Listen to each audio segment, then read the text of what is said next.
राहुल गांधींची ईव्हीएम विरोधी यात्रा मार्कडवाडीतनं काढण्यात येणार आहे। नाना पटोले यांनी याबाबत वक्तव्य केलंय।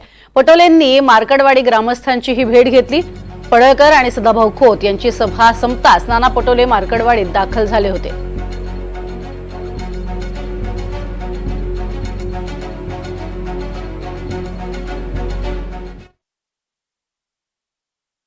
आणि राहुलजींचं स्वतःचं मत असं आहे की आता जसं एक मिठाचा सत्याग्रह महात्मा गांधींनी केला होता आणि तिथूनच खऱ्या अर्थानं देशाच्या स्वातंत्र्याची लढाई सुरू झाली होती, तशीच आता लोकशाही टिकवण्यासाठी मताचा अधिकार हा आता पूर्ण देशाच्या लोकांचा हा बॅलेटनी व्हावा अशा पद्धतीची भूमिका राहुलजींची पण आहे।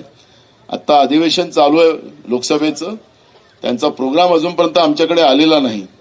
आल्यानंतर आम्ही तातडीनं त्या पद्धतीचा प्रोग्राम घेऊ आणि वेळ आलं तर ही चळवळ आपल्या राहुलजींचं जसं भारत जोडो यात्रा कन्याकुमारी ते काश्मीर जी सुरू झाली होती तशीच ही यात्रा आपल्या मार्कडवाडीतूनच सुरू होईल असं मला वाटतं।